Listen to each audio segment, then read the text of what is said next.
You are watching Quantum ASMR. And for those of you who aren't new, welcome back. Welcome back. So for today's video, we are going to do a little bit of baby calc. Again, baby calculus. So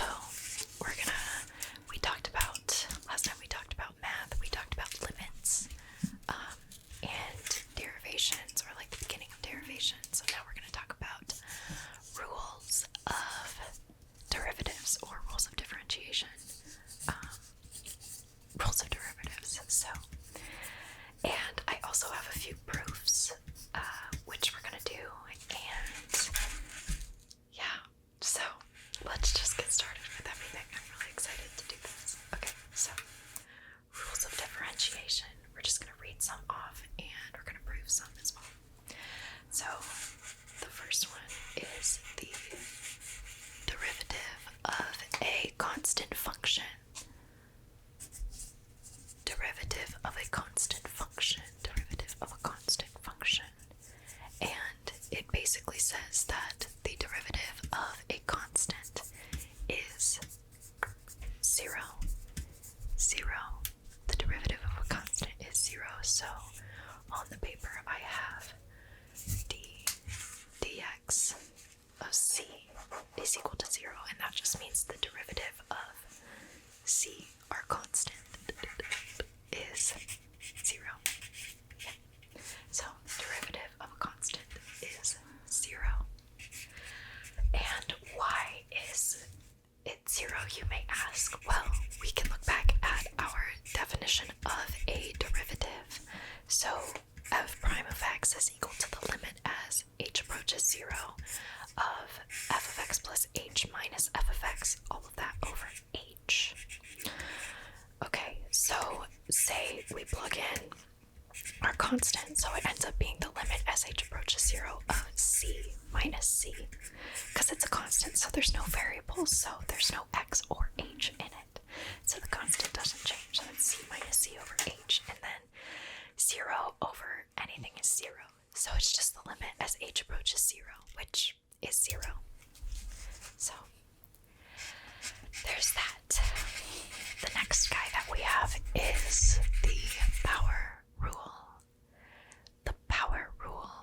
The power rule. And this guy states that if n is a positive integer, then the derivative of x to the power of n is nx to the power of n minus 1.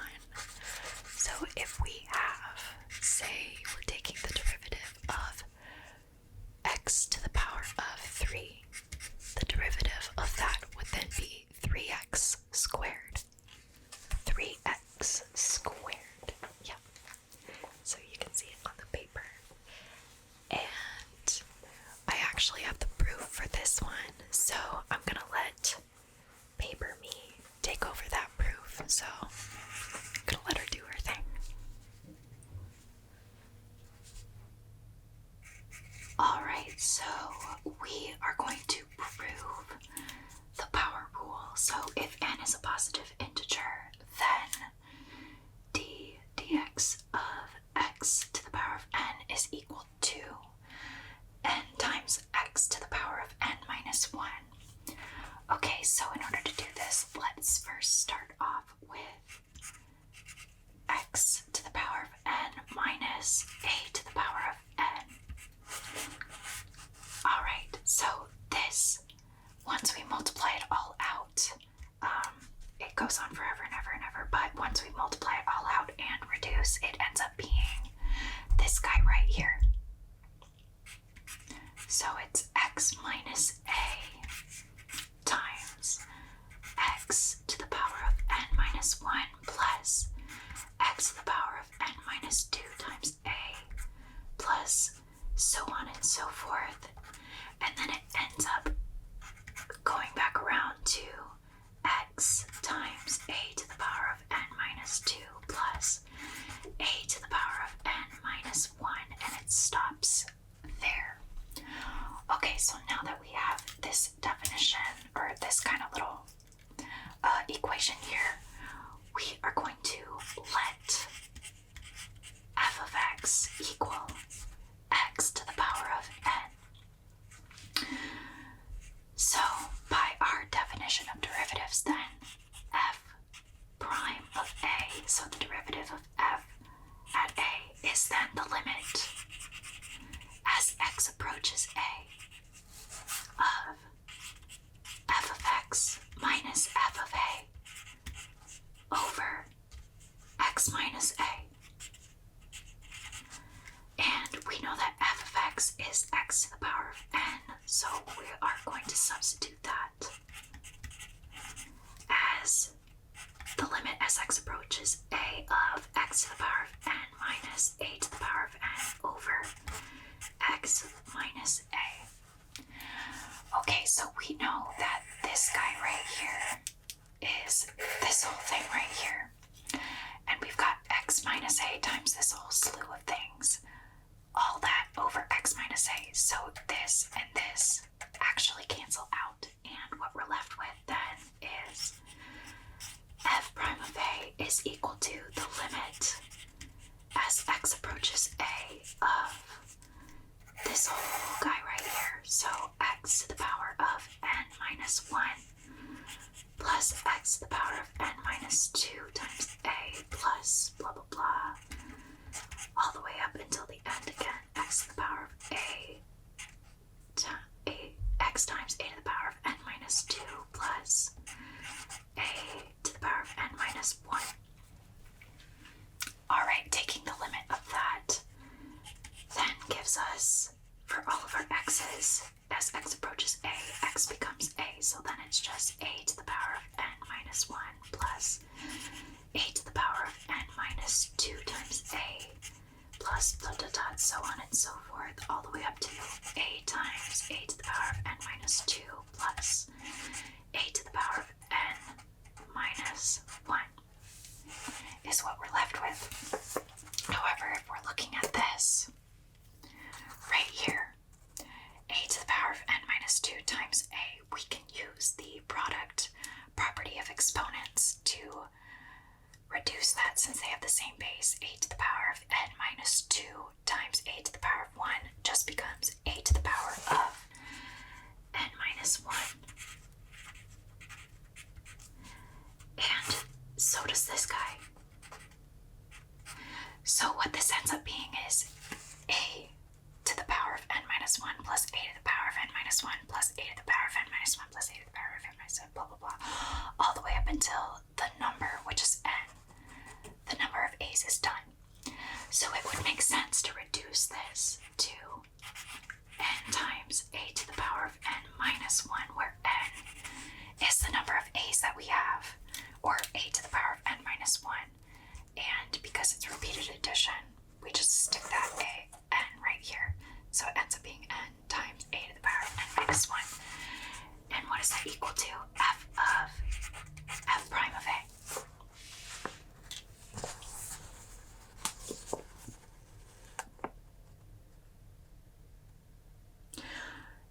So it equals f prime of a, which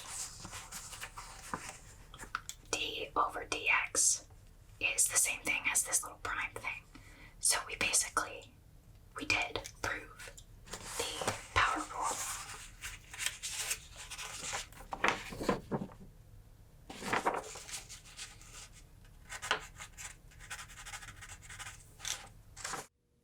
Alright, thank you, paper writing me. Now let's get back to naming more rules.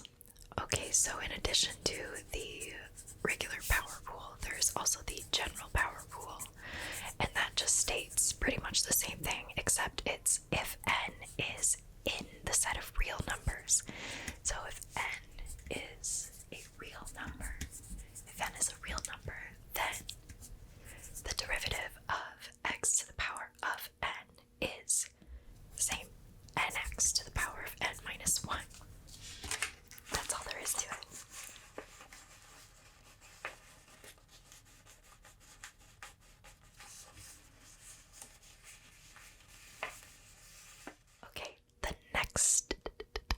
next one we have is the constant multiple rule. The constant multiple rule.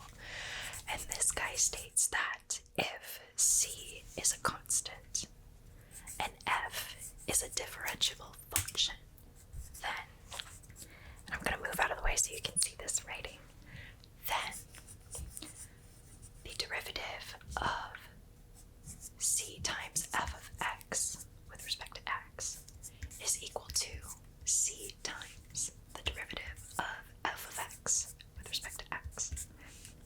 So basically, all we did was take that constant and put it behind the derivative. Put it behind the derivative. Just put it behind the derivative. So the derivative of a constant times a function that is differentiable is equal to that constant on the outside times the derivative of that function that is differentiable. Yeah. Alright, so next we have our sum and difference rules of differentiation. Our sum and difference rules of differentiation. So these guys basically say that if both f and g are differentiable functions, then the derivative with respect to x, I guess, because these are f of x and g of x, so the derivative of f plus or minus g, so f plus or minus, so added or subtracted, so the derivative of f plus or minus g is equal to the derivative of f plus or minus the derivative of g plus or minus the derivative of g. So basically, all we did was take the function, or the two added functions together, and split up their derivatives, and do something a little bit easier to work with, a little bit easier to work with. And again, this is plus or minus, so this is both the sum and difference rules. Yeah, so there you have it.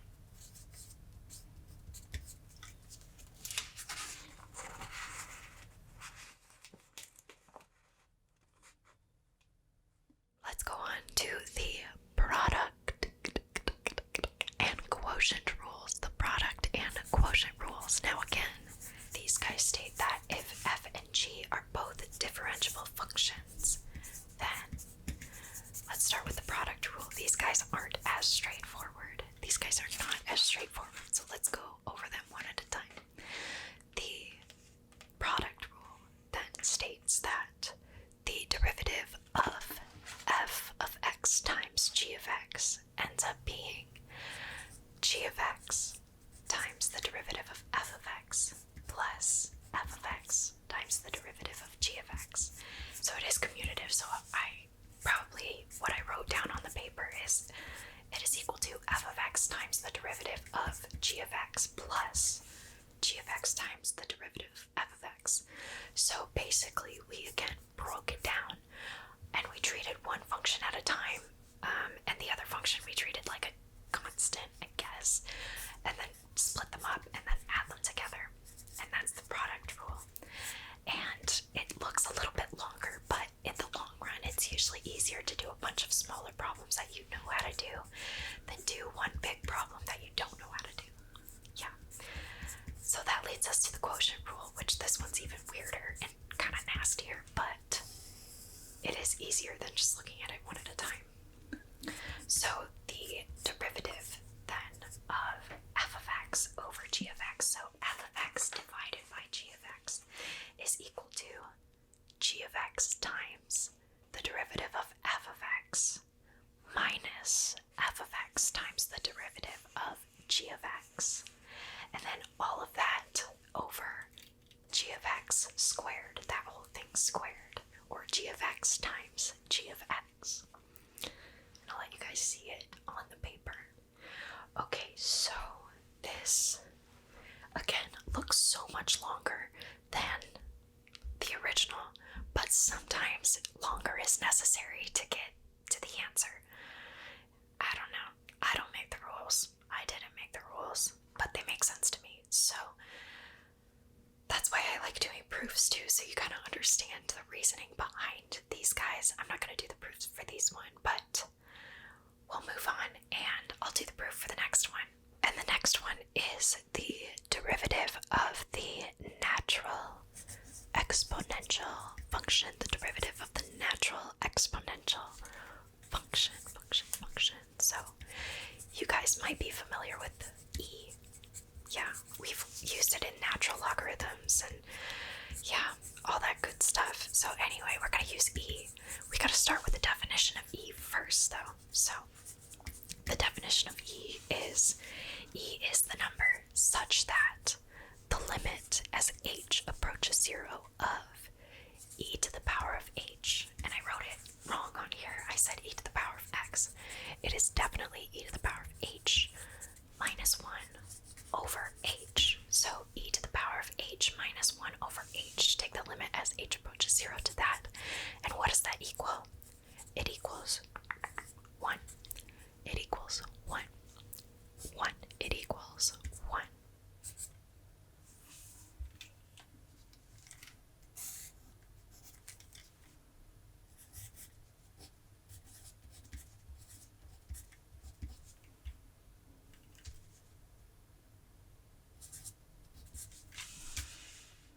Okay, so I'm gonna let proof me, handwriting me, explain the proof behind this derivative of a natural exponential function. So here she is. Alright, so now we're going to do the proof of the derivative of the natural exponential function. So the derivative of e to the power of x just ends up being e to the power of x again. So proof, before, let me just clarify or write down that definition again. I wrote down the wrong thing. So let me correct that right now. So the definition is e is a number such that the limit as h approaches 0 of e to the power of h. Okay, so it's e to the power of h, not e to the power of x. Minus 1 over h equals, not 0, 1. Equals 1. Yeah. Okay, so now that we have that, let's go on to the proof. Okay, so first of all, we're going to let f of x, the function f of x, equal e to the power of x. So by our definition of a derivative, then f prime of x is the limit as h approaches 0 of f of x plus h minus f of x over h.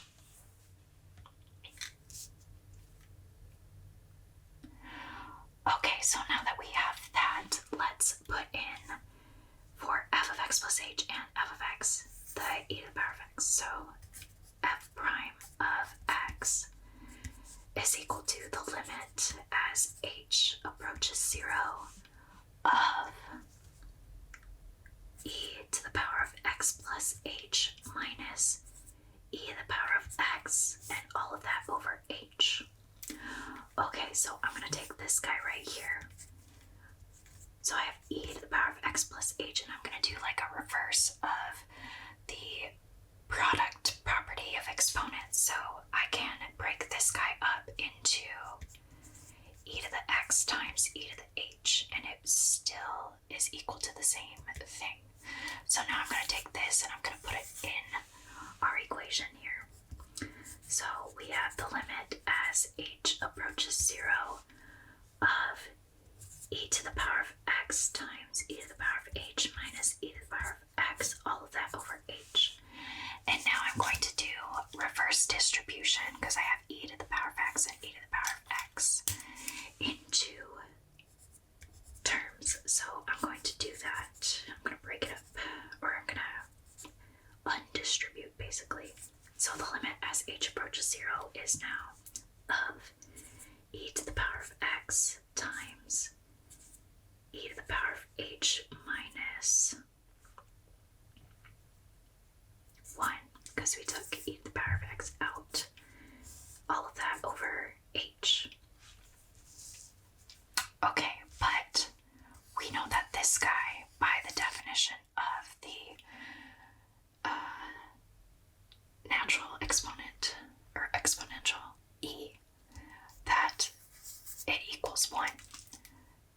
So this guy just ends up being 1. And this guy ends up being the limit as h approaches 0 of e to the power of x, which we all know, since there's no h in it anymore, it just ends up being e to the power of x. And what does all this equal again? F prime of x. So f prime of x is equal to e to the power of x. Or, in other terms, we could say that the derivative of the function, so d dx e to the power of x, is equal to e to the power of x. Therefore, proving the derivative of the natural exponential function. And that is all there is for this derivative. Okay, so one thing to note about that proof right there, there was one little, shady spot that I don't think Proof Caroline got right, so pardon her. But I have it right here if you want to check this out. I'm gonna try to make it so that basically when we're taking the limit, I broke up e to the power of x and then e to the power of h minus 1 over h.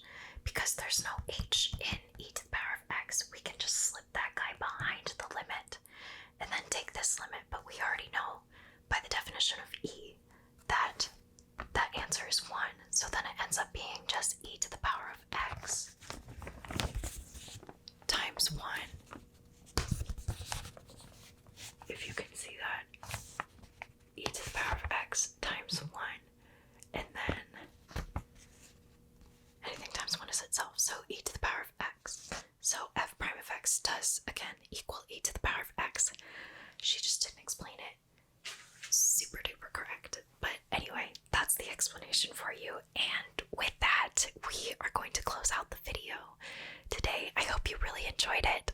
If you did, please give it a like, comment, share, subscribe, whatever. Anything is appreciated. Everything is appreciated. So, with that being said, I hope that you have a good night or a good